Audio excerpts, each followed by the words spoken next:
আল্লাহ রাব্বুল আলামিনের দরবারে লাখ কোটি শুকরিয়া জ্ঞাপন করছি যে মহান রাব্বুল আলামিন আজকের এই মহতিনী মাহফিলের প্রায় শেষ পর্যন্ত আমাদেরকে থাকার তৌফিক দান করেছেন। আমাদের সবাইকে আল্লাহ রাব্বুল আলামিন কবুল করুন, বলি আমিন। আমাদের আজকের সর্বশেষ আলোচনার বিষয়বস্তু আহলে বাইতের প্রতি ভালোবাসা।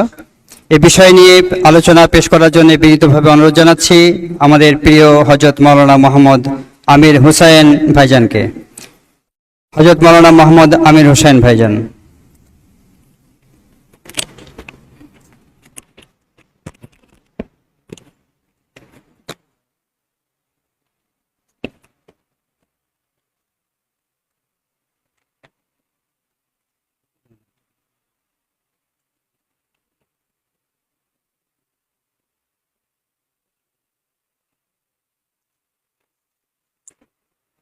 السلام عليكم ورحمة الله. الحمد لله حمد الشاكرين، والصلاة والسلام على من لا نبي بعده وعلى آله وصحابه الطيبين والطاهرين. أما بعد، فأعوذ بالله من الشيطان الرجيم. بسم الله الرحمن الرحيم. إن الله وملائكته يصلون على النبي يا أيها الذين آمنوا صلوا عليه وسلموا تسليما. اللهم صل على سيدنا مولانا محمد وعلى آل سيدنا مولانا محمد. اللهم صل على سيدنا مولانا محمد وعلى آل سيدنا مولانا محمد. محمد بشر ليس كالبشر، بل هو يقوت والناس كالحجر. اللهم صل على سيدنا مولانا محمد وعلى آل سيدنا مولانا محمد. محمد سے صفت پوچھو خدا کی، خدا سے پوچھو شان محمد. اللهم صل على مولانا محمد وعلى آل سيدنا مولانا محمد. مولاي صل وسلم دائما أبدا على رسولك خير الخلق كلهم. اللهم صل وسلم وبارك عليه. আশুরার তাৎপর্য ও শুহাদায়ে কারবালাগণের আত্মত্যাগ শীর্ষক মুনাব্বার মুবারক মাহফিলের সদরে মাহফিল মুর্শিদ কিবলা হাফিজাহুল্লাহ, হযরত উলামায়ে কেরাম, সালিকিনে জাম, পর্দার অন্তরালে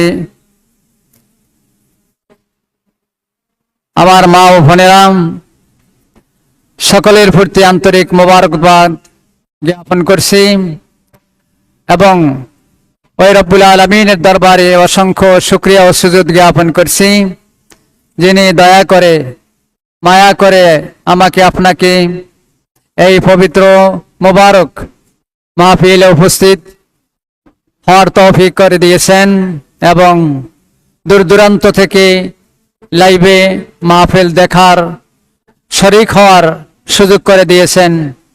রব্বুল আলামিনের দরবারে কালিমাতুশ শুকর আদায় করছি, আলহামদুলিল্লাহ।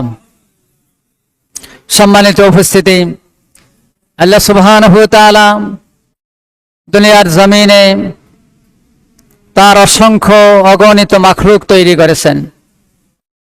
এই মাখলুকদের মধ্যে আল্লাহ মানব জাতিকে আশরাফুল মাখলুকাত, মাখলুকের ভিতরে সবচেয়ে সম্মানিত, সবচেয়ে মর্যাদার উচ্চ শিখরে তাদেরকে স্থান দিয়েছেন এবং মানব জাতির জন্য আল্লাহ পরকালীন ইহকালীন সুখ শান্তির ব্যবস্থা রেখে দিয়েছেন।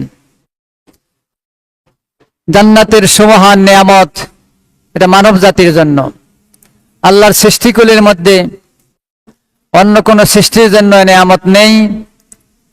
যে নেয়ামতগুলো ইনসানের জন্য রয়েছে, পাশাপাশি কিছু নেয়ামত আছে জিন জাতির জন্য। মানব জাতি এই নেয়ামত যুগ যুগ ধরে মানব জাতিকে সঠিক পথে রাখার জন্য, আল্লাহর একত্ববাদ এবং রেসালাতের পথে তাদেরকে পরিচালিত করার জন্য আল্লাহ যুগ যুগ ধরে আম্বিয়া মুরসালিনদেরকে এই জমিনে প্রেরণ করেছেন।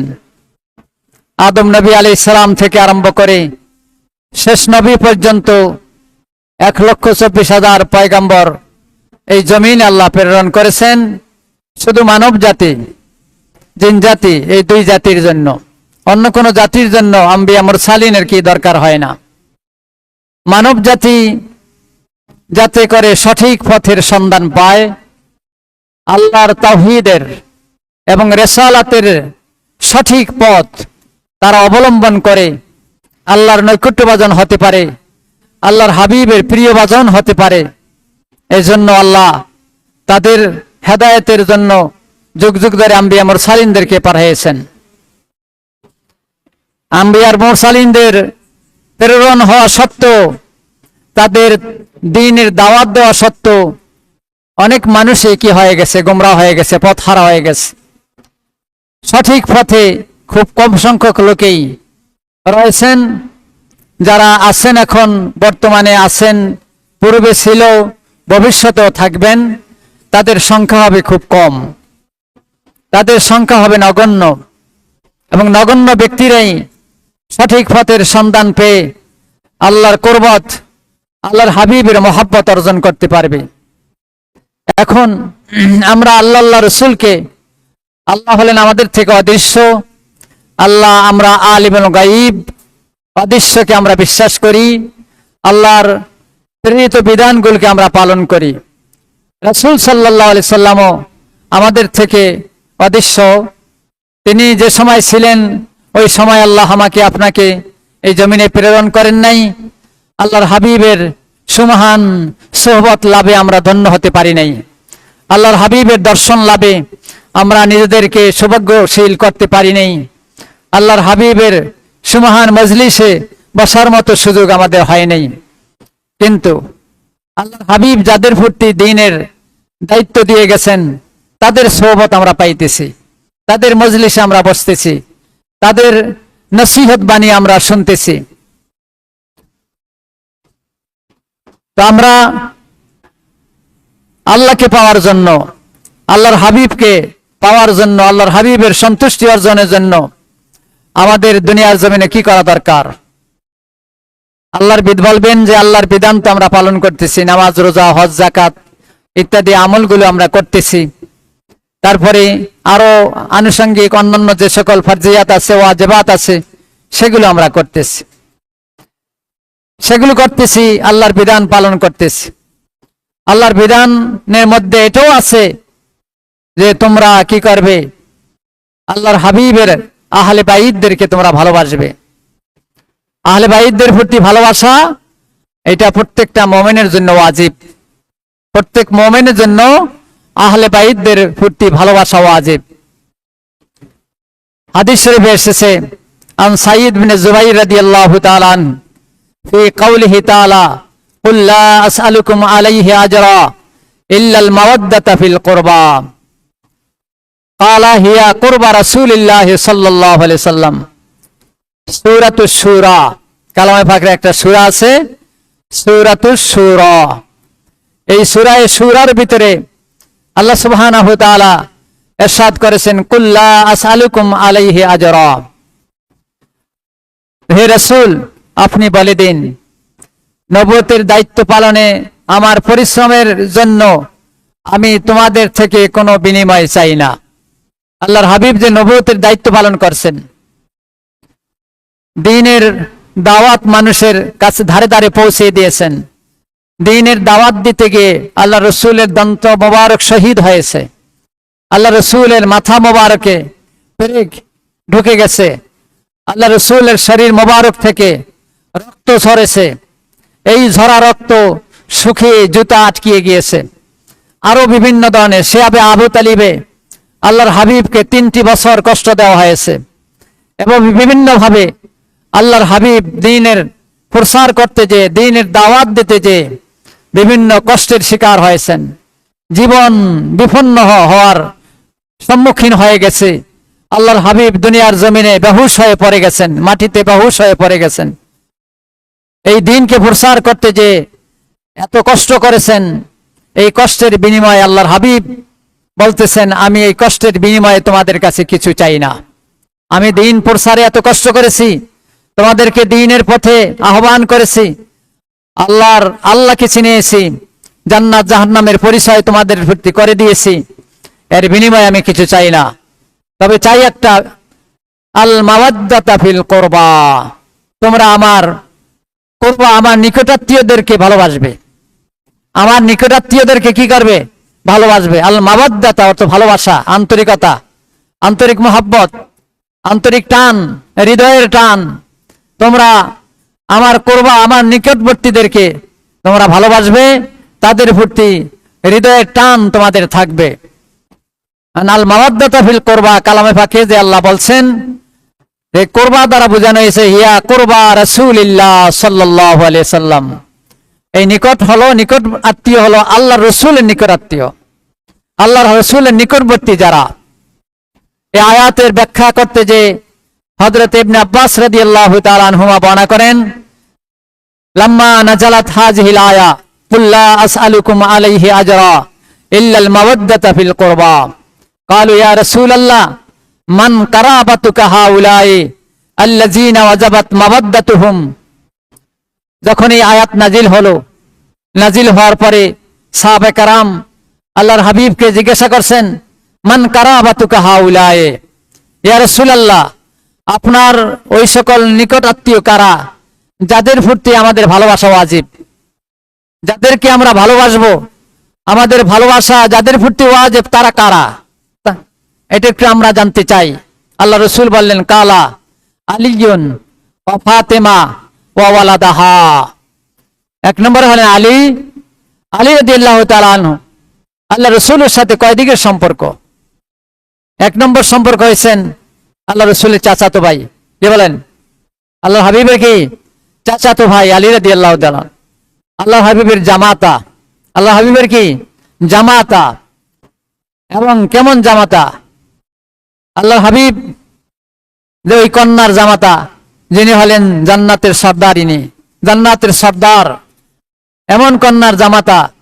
আবার দ্বীনের দিক থেকে, এলেমের দিক থেকে যিনি হলেন এলেমের দরজা, এলেমের কি দরজা। আবার খোলাফায়ে রাশিদিনদের মধ্যে অন্যতম 4র্থ নম্বর সাহাবী, জান্নাতের শুভ সংবাদ প্রাপ্ত আলী রাদিয়াল্লাহু তাআলা আনহু। আল্লাহ রসুল বলেন, সাহাবায়ে কেরাম যখন জানতে চেয়েছেন আপনার নিকটাত্মীয় ওই সকল লোক যাদেরকে আমরা ভালোবাসবো, যাদের প্রতি আমাদের ভালোবাসা ওয়াজিব, তারা কারা? আল্লাহর হাবিব জানালেন যে আলী ও ফাতেমা। তারপরে হলো ফাতেমা রাদিয়াল্লাহু তাআলা আনহা, এরপরে ওয়া ওয়ালাদাহা, তার 2 সন্তান ইমাম হাসান এবং হুসাইন রাদিয়াল্লাহু তাআলা আনহুমা। এরা হলো আল্লাহর হাবিবের কুরবা, নিকটবর্তী, নিকটাত্মীয়। এদের প্রতি আমাদের ভালোবাসা রাখা কি ওয়াজিব, এদের প্রতি আমাদের ভালোবাসা রাখা ওয়াজিব। এখন এদের প্রতি যদি আমাদের ভালোবাসা কোনো অংশে কম হয়, তাইলে ওয়াজিব তরক হয়ে যাবে। কি হয়ে যাবে? ওয়াজিব তরক হয়ে যাবে, ওয়াজিব লঙ্ঘিত হবে। এবং ওয়াজিব লঙ্ঘিত হওয়ার কারণে আমরা কি হয়ে যাব? আমরা হতেও পারে দিন থেকে ছিটকিয়ে পড়তে পারি, দিন থেকে আমরা, আল্লাহর দিন থেকে আমরা বাহির হয়ে যেতে পারি, এটাও হতে পারে। হযরত ইবনে আব্বাস রাদিয়াল্লাহু তাআলা আনহুমা আরো বলেন, আল্লাহ রাব্বুল আলামিনের ওই বাণী, আমায় ইয়াকতারিফ হাসানাতান নাজিদ লাহু ফিহা হুসনা। আল্লাহ রাসূল বলছে, আল্লাহ রাব্বুল আলামিন বলছেন, আমায় ইয়াকতারিফ হাসানাতান, যে ব্যক্তি কল্যাণকর কাজ করে আমি তার জন্য কল্যাণ বাড়িয়ে দেই। নাজিদ লাহু ফিহা হুসনা, যে কল্যাণকর কাজ করে, ভালো কাজ করে, আমি আল্লাহ তার ভালোটাকে আরো বাড়িয়ে দেই। কালা, আল্লাহ রাসূল বলেন, আল মাওয়াদ্দাতা লি আহলি মুহাম্মাদিন সাল্লাল্লাহু আলাইহি সাল্লাম, সেই কল্যাণকর কাজ হলো রাসূল পাক সাল্লাল্লাহু আলাইহি সাল্লামের আলদেরকে, তার বংশধরদেরকে কি করা? মহব্বত করা, ভালোবাসা। এটা কল্যাণকর কাজ, এটা ভালো কাজ। এটা কি ভালো কাজ?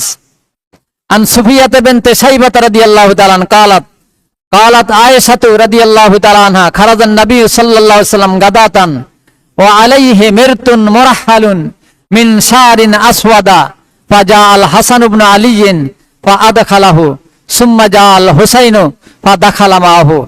হযরত আয়েশা সিদ্দিকা রাদিয়াল্লাহু তাআলা আনহা থেকে হাদিস বর্ণিত, তিনি বলতেছেন, খারাজান নবী সাল্লাল্লাহু আলাইহি সাল্লাম গাদাতান, আল্লাহর হাবিব সাল্লাল্লাহু আলাইহি সাল্লাম একদিন সকালবেলা বের হয়েছেন। ওয়া আলাইহি মিরতুন মুরহালুন মিন শারিন, আল্লাহর হাবিবের শরীরে ছিল একটা নকশিওয়ালা কালো চাদর, কালো নকশিওয়ালা একটা চাদর ছিল রাসূল পাক সাল্লাল্লাহু আলাইহি সাল্লামের শরীর মুবারকে। ফাজা আল হাসান, এমন সময় আল্লাহর হাবিবের সামনে উপস্থিত হলেন হাসান রাদিয়াল্লাহু তাআলা।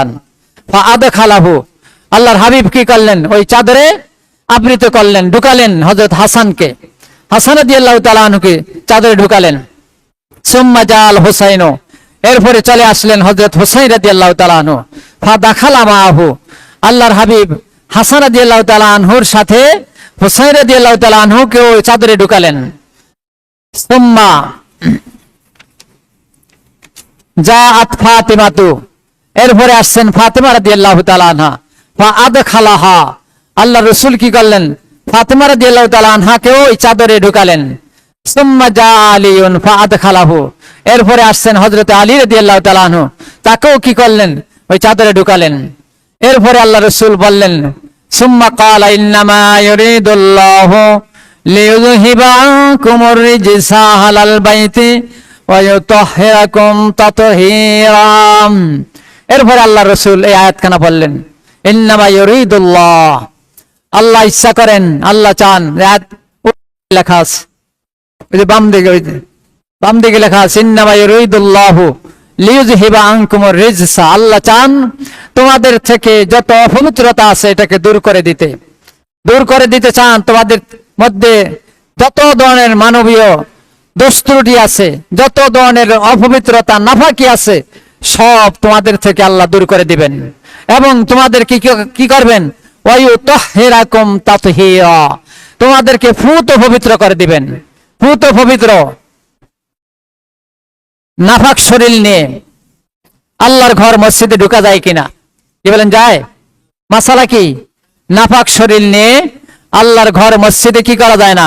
ঢোকা যায় না। চাই সে পুরুষ হোক নারী হোক, তার শরীর নাফাক হয়ে গেছে, এই অপবিত্র শরীর নিয়ে সে আল্লাহর ঘর মসজিদে ঢুকতে পারবে না। অপবিত্র শরীর নিয়ে সে আল্লাহর কালাম স্পর্শ করতে পারবে না। কি বলেন, পারবে? পারবে না। আল্লাহ রাসূল বলছেন, জেনে রাখো, নাফাক শরীর নিয়ে কোনো মানুষ আল্লাহর ঘর মসজিদে ঢুকতে পারে না, ঢোকা তার জন্য নিষেধ। কিন্তু আমার আহলে বাইত, যাদের নাম পড়া হলো হযরত আলী রাদিয়াল্লাহু তাআলা, ফাতেমা রাদিয়াল্লাহু তাআলা, ইমাম হাসান এবং হুসাইন রাদিয়াল্লাহু তাআলা আনহুমা, ওনাদের জন্যই হুকুম নাই। ওনারা নাফাক শরীর নিয়েও কি করতে পারবে? আল্লাহর ঘর মসজিদে ঢুকতে পারবে। তাইলে ওনারা বিশেষ কিনা? কি বলেন, ওনারা বিশেষ কিনা? ওনারা বিশেষ। ওনাদের নাফাক আল্লাহর দরবারে কিনা? নাফাক হিসাবে কিনা? গৃহীত না। যেহেতু আল্লাহ বলছেন লিইউতাহহিরাকুম তাতহীরা ওয়া ইউতাহহিরাকুম তাতহীরা। তোমাদেরকে পরিপূর্ণভাবে আল্লাহ কি করবেন? পবিত্র করে দিবেন। তোমরা পরিপূর্ণভাবে পবিত্র। কাজেই তাদের জন্য আল্লাহর ঘর মসজিদে কোন অবস্থাতেই ঢোকা কিনা নিষেধ না, যে অবস্থায় টাকা তাদের হোক না কেন, কোন অবস্থাতে তাদের আল্লাহর ঘরে ঢোকা কিনা নিষেধ না। কেন নিষেধ না? যেহেতু তারা হলেন ঈমান। তারা কি? ঈমান।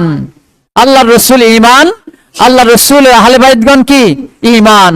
এখন ঈমানকে ভালোবাসবো না ঈমানের বিরোধী যারা তাদেরকে ভালোবাসবো? কোনটা করব আমরা?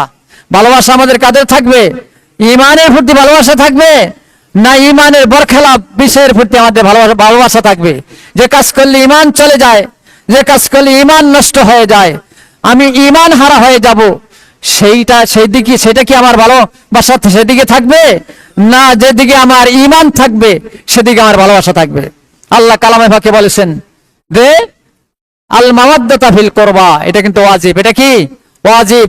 আহলে বাইতগণের প্রতি ভালোবাসা, আল্লাহর রাসূলের পরিবারের প্রতি ভালোবাসা, এই ভালোবাসাটা কি? ওয়াজিব। এটা মনে রাখতে হবে। এটা সকলেই আল্লাহর এই কালামের আয়াতের প্রতি কি করতে হবে? আমাদের লক্ষ্য করতে হবে। আহলে বাইতদের প্রতি ভালোবাসা, এটা আল্লাহ তাআলা ভালোবাসা পাওয়ার, আল্লাহ রাব্বুল আলামিনের ভালোবাসা পাওয়া যায় আহলে বাইতকে ভালোবাসলে। আল্লাহ রাসূলের আহলে বাইত যাদের নাম পড়া হয়েছে, বলা হয়েছে, এদেরকে ভালোবাসার দ্বারা আল্লাহর ভালোবাসা পাওয়া যায়। আল্লাহ রাসূল হাদিস শরীফে ইরশাদ করেছেন, আব্দুল্লাহ ইবনে আব্বাস রাদিয়াল্লাহু তাআলা আনহুমা قال قال رسول الله صلى الله عليه وسلم احب الله لما يغزوكم من نعمه من نعمه واحبوني لحب الله واحبوا اهل بيتي لحبي। আল্লাহ রাসূল সাল্লাল্লাহু আলাইহি ওয়াসাল্লাম বলেছেন, আহিবুল্লাহ, আল্লাহ তোমাদেরকে আল্লাহকে তোমরা ভালোবাসো। কেন ভালোবাসো? লেমা ইয়াগজুকুম মিন নিআমিহি, আল্লাহ তোমাদেরকে যে সকল নিয়ামত দিয়েছেন, এই নিয়ামত পাওয়ার কারণে আল্লাহকে তোমরা কি করো? ভালোবাসো। আল্লাহর ভালোবাসা আল্লাহর নিয়ামতের জন্য। আল্লাহ আমাদেরকে যে নিয়ামত দিয়েছেন, এই নিয়ামতের ভিতরে শুধু খানা পিনা এটি নিয়ামত না, আমার আপনার দেহটাও আমার জন্য একটা নিয়ামত। কি বলেন? তা সুস্থ দেহ, একটা বিকলাঙ্গ দেহ না, হাত পা বিকলাঙ্গ না, কোন অঙ্গ বিকলাঙ্গ না, সুস্থ অঙ্গ প্রত্যঙ্গের একটা দেহ, এটা আমার আপনার জন্য কি? নিয়ামত। আল্লাহর এই নিয়ামতের কারণে আমরা আল্লাহকে কি করি? ভালোবাসি। আল্লাহ রাসূল বলছেন, আল্লাহ নিয়ামত পেয়ে তোমরা আল্লাহকে কি করো? ভালোবাসো। যেহেতু আল্লাহ তোমাদেরকে কি করেছেন? সুন্দর বিভিন্ন ধরনের রকমারি নিয়ামত আল্লাহ দান করেছেন, এই নিয়ামতকে পেয়ে তোমরা আল্লাহকে ভালোবাসো। ও আহিব্বুনি লিহুব্বিল্লাহ, আর আমি রাসূলকে তোমরা কেন ভালোবাসবে? আল্লাহর ভালোবাসা পাওয়ার উদ্দেশ্যে। আল্লাহর ভালোবাসা পাওয়ার উদ্দেশ্যে, আল্লাহর ভালোবাসার পাওয়ার কারণে তোমরা কি করবে? আমি রাসূলকে ভালোবাসবে। তাহলে রাসূলের ভালোবাসা কেন? আল্লাহর ভালোবাসার জন্য। ও আহিব্বু আহলা বাইতি লিহুব্বি, আর আমার আহলে বাইতকে ভালোবাসবে আমি রাসূলের ভালোবাসার জন্য। তাহলে রাসূলের ভালোবাসার জন্য আহলে বাইতকে কি করতে হবে? ভালোবাসতে হবে। আহলে বাইতকে ভালোবাসলে রাসূলের কি পাওয়া যাবে? ভালোবাসা পাওয়া যাবে। রাসূলকে ভালোবাসে আল্লাহর কি পাওয়া যাবে? ভালোবাসা পাওয়া যাবে। আল্লাহর ভালোবাসা পাওয়া গেলে তো তার জন্য কি? জান্নাত, আল্লাহর নিয়ামত তার জন্য অবধারিত, আল্লাহর শান্তি তার জন্য অবধারিত, আল্লাহর শাস্তি তার জন্য হারাম হয়ে যাবে। কি বলেন? ঠিক কিনা? তাইলে এই ভালোবাসা, আল্লাহর ভালোবাসা, রাসূলের ভালোবাসা, আহলে বাইতগণের ভালোবাসা একটা আরেকটার সাথে কি সংশ্লিষ্ট, একটা একসাথে মিশ্রিত, একটা এক থেকে কি না পৃথক না, আলাদা না, একটা আরেকটার সাথে মিলিত। কাজেই এই তিন দলকে কি করতে হবে? ভালোবাসতে হবে। আল্লাহকে ভালোবাসতে হবে, রাসূলকে ভালোবাসতে হবে, এবং রাসূলের আহলে বাইতদেরকে কি করতে হবে? ভালোবাসতে হবে। এই তিন ভালোবাসার মধ্যে কোনো একটা ভালোবাসা যদি আমার আপনার থেকে ছুটে যায়, তাইলে কারো ভালোবাসাই হবে না, অর্জন হবে না। আল্লাহর ভালোবাসা হবে না, রাসূলের ভালোবাসাও কি অর্জন হবে না। আহলে বাইতগণের ভালোবাসা, এই ভালোবাসা যদি আমার আপনার থেকে ছুটে যায়, তাইলে আল্লাহর রাসূলের ভালোবাসা পাবো না, আল্লাহরও ভালোবাসা পাবো না। কথা বুঝেন? আফসোস লাগে, দুঃখ লাগে এই যুগের আলেমদের কথা শুনলে। কথা বুঝেন? গতকাল জুমা পরে আসছি, আসার পরে শুনলাম, ঘরে যখন আসছি তখন শুনলাম যে এক জায়গায় এক আলেম মসজিদে ওয়াজ করছে যে ইয়াজিদের বলে ইয়াজিদ রাদিয়াল্লাহু, বলেন নাউজুবিল্লাহ, তার কোনো দোষ নাই।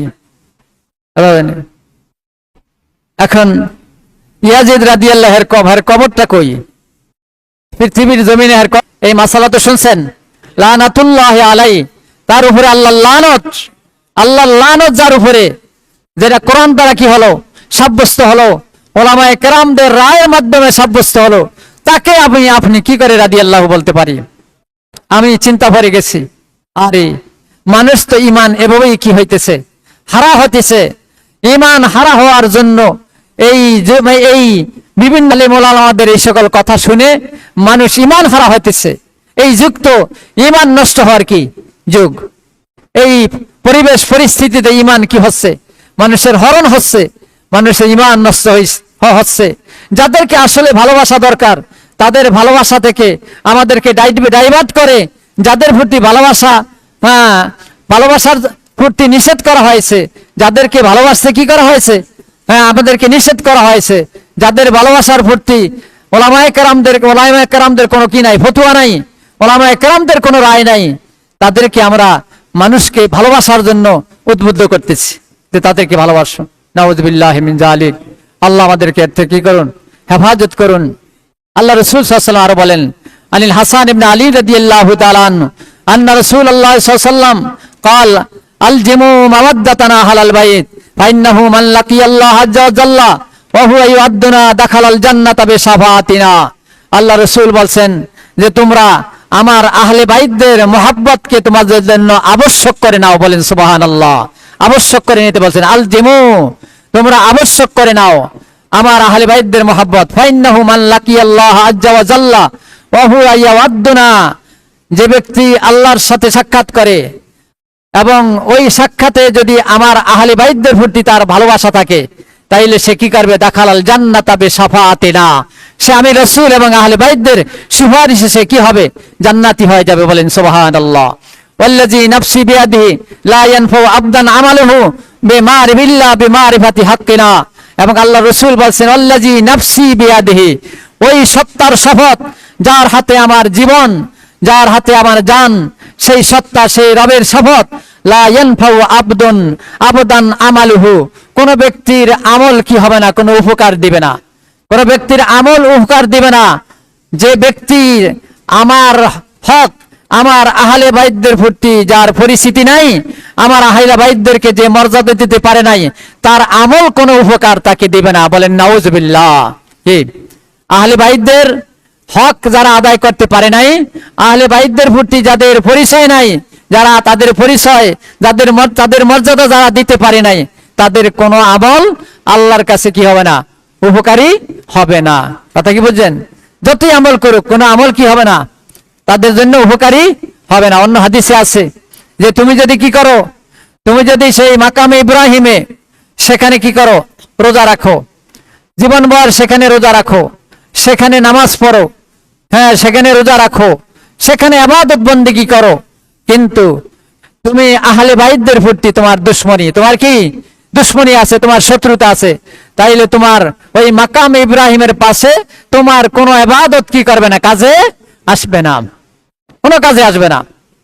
আবার চিন্তা করেন, যারা আহলে বাইতদের প্রতি এই ধরনের কটাক্ষ, এই ধরনের অবজ্ঞা, এক ধরনের মানে এহতেকার যারা করতেছে, তাদের পরিণতি, তাদের অবস্থা কোরআন এবং হাদিস অনুযায়ী, কিতাব অনুযায়ী কোথায় তাদের অবস্থান। সম্মানিত উপস্থিতি, আল্লাহ রাসূল সাল্লাল্লাহু আলাইহি সাল্লাম আহলে বাইতদের পবিত্রতা সম্পর্কে, তাদের ভালোবাসা সম্পর্কে অনেক আলোচনা করেছেন। এই ব্যাপারে আমাদের মুর্শিদ কিবলা একটা বই লিখেছেন, রাসূলুল্লাহ সাল্লাল্লাহু আলাইহি সাল্লামের পবিত্র আহলে বাইতগণের গুরুত্ব ও ফজিলত। এই বই পড়লেই আপনারা, এখানে অসংখ্য অগণিত দলিল আছে, 100টা দলিল এখানে আনা হয়েছে, 100টা হাদিস। কত হাদিস? 100 হাদিস আহলে বাইতদের ভালোবাসার প্রতি, 100টা হাদিস এখানে আনা হয়েছে। যারা আহলে বাইতদের প্রতি বিদ্বেষ রাখে, তাদেরকে আল্লাহ রাসূল বলেছেন মুনাফিক। আন আবি সাঈদ খুদরি রাদিয়াল্লাহু তাআলা আনহু قال قال رسول الله صلى الله عليه وسلم মান আবগাদানা আহলাল বাইতি ফাহুয়া মুনাফিকুন। আমার আহলে বাইতদের প্রতি যারা ঘৃণা পোষণ করে, আহলে বাইতদেরকে যারা ঘৃণা করে তারা মুনাফিক। তারা কি? মুনাফিক। আর এই মুনাফিকদের শানে আল্লাহ রাব্বুল আলামিন মুনাফিকদের ক্ষেত্রে কালামে পাকে আল্লাহ বলেছেন, ইন্নাল মুনাফিকিনা ফিদ দারকিল আসফালি মিনান নার। মুনাফিকদের স্থান হলো শাস্তির ক্ষেত্রে জাহান্নামের সর্বনিম্ন তলে, মানে অতি মানে জাহান্নামের সর্বনিম্নে তাদের অবস্থান, তারা সেখানে অবস্থান করবে। সম্মানিত উপস্থিতি, আল্লাহ রাসূল সাল্লাল্লাহু আলাইহি সাল্লাম আহলে বাইতদের সম্পর্কে আরো যে আলোচনা করেছেন, এই আলোচনাগুলো আল্লাহ রাসূল এই বিদায় হজের ভাষণে উপস্থিত যারা ছিলেন তাদের উদ্দেশ্যে ভাষণ দিয়েছিলেন। এরপরে যাই আল্লাহর রাসূল সেখান থেকে এসে গাদির খাম নামক জায়গায় একটা ভাষণ দিয়েছিলেন। সেই ভাষণে আল্লাহ রাসূল বলে দিয়েছেন যে কাদেরকে তোমরা ভালোবাসবে, কাদেরকে আঁকড়িয়ে ধরবে। এই হাদিসটা বলি শেষ করছি, আমার সময় শেষ হয়ে গেছে। তারপর হাদিসটা বলতেছি, আল্লাহ রাসূল সাল্লাল্লাহু আলাইহি সাল্লাম বলতেছেন, ইন্নী তারিকুন ফীকুম মা ইন তামাসসাকতুম বিহি লান তাদিল্লু কিতাবাল্লাহি হাবলুম মামদুদুন বাইনাস সামাই ওয়াল আরদ। আল্লাহ রাসূল বলছেন, আমি তোমাদের মাঝে দুইটা জিনিস রেখে গেছি। এই দুইটা জিনিস রেখে গেছি, ইন তামাসসাকতুম, তোমরা যদি কি করো, এই দুইটা জিনিসকে কি করো, আঁকড়িয়ে ধরো, তাইলে লান তাদিল্লু, কখনো তোমরা পথ হারা হবে না। আমি রাসূল থাকবো না, তোমরা এই দুই জিনিসকে আঁকড়িয়ে ধরলে পথ হারা হবে না। আমি রাসূল নাই তাতে কি নাই, তোমাদের মানে ভয়ের কিছু নাই। আমি রাসূল না থাকলেও তোমরা যদি এই দুইটা জিনিসকে কি করো, ধারণ করো, তাইলে তোমরা কখনো লান তাদিল্লু, এই শব্দের অর্থ যে কখনো তোমরা কি করবে না, পথ হারা হবে না। এক নম্বর হলো যে কিতাবুল্লাহি হাবলুম মামদুদুন বাইনাস সামাই ওয়াল আরদ, বাইনাস সামাই ওয়াল আরদ। এক নম্বর হলো কিতাবুল্লাহ, আল্লাহর কিতাব, যেটা আসমান থেকে জমিন পর্যন্ত একটা রশি, আসমান থেকে কি জমিন পর্যন্ত একটা রশি। এই কিতাবুল্লাহর সম্পর্ক হলো আসমানের সাথে। দুই নম্বর হলো এতরাতি আহলু বাইতি, দুই নম্বর হলো আমার এতরাত, আমার পরিবার পরিজন, আমার আহলে বাইত।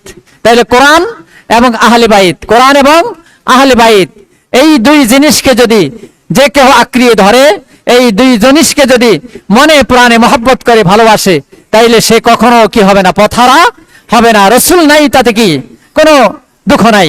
আল্লাহ রাসূল আমাদেরকে নির্দেশনা দিয়ে গেছেন এই দুই জিনিসকে আঁকড়িয়ে ধরতে হবে, তাইলে আমাদের কোনো আর ভয় নাই। এবং এই দুই জিনিস আল্লাহ রাসূল বলছেন, এরা আমার সঙ্গে হাউজে কাউসার পর্যন্ত থাকবে। বলেন সুবহানাল্লাহ। হাউজে কাউসার ওই পর্যন্ত এরা আছে, কিতাবুল্লাহ আছে এবং আমার এতরাত, এই দুই জিনিস হাউজে কাউসার পর্যন্ত আসে। এবং যারা কি করবে, এই দুই জিনিসকে আঁকড়িয়ে ধরবে, তারা হাউজে কাউসারে তাদের সাথে আমার সাক্ষাৎ করবে। বলেন সুবহানাল্লাহ। সম্মানিত উপস্থিতি, এবার আমাদের চিন্তা করা দরকার, আমরা কাদেরকে মহব্বত করব এবং আমরা যাদেরকে মহব্বত করব তাদের নির্দেশনা আমরা পেয়ে গেলাম। এবং মুর্শিদ কেবলা এই জন্যই কি করছেন, আমাদের মাঝে এই সুমহান উপহার দিয়েছেন, সুমহান উপহার দিয়েছেন। এর সে নিয়ামত আমাদের জন্য আর কি হতে পারে? যদি আমরা এই নিয়ামতকে গ্রহণ করি, তাইলে আমাদের পথ হারা হওয়ার, আমাদের বেপথে যাওয়ার কোনো আর কি নাই, চিন্তা নাই, সুযোগ নাই। ইনশাআল্লাহ আল্লাহ আমাদেরকে মুর্শিদ কেবলার এই উপহারগুলো মনে প্রাণে গ্রহণ করে এগুলো থেকে আমাদের জীবনের পরিবর্তন আনার তৌফিক দান করেন। মুর্শিদ কেবলার যোগ্য উত্তরসূরি হিসাবে আমাদেরকে কবুল করেন, আমিন। আমার আলোচনার ভিতরে অনেক বলবিয়াদি হয়েছে, আমি মুর্শিদ কেবলার দরবারে আলিতে ক্ষমা আরজ করে আপনাদের কাছে দোয়া কামনা করে এখানে শেষ করছি। আখির দাওয়ান আলহামদুলিল্লাহ রাব্বিল আলামিন। আসসালামু আলাইকুম ওয়া রাহমাতুল্লাহ।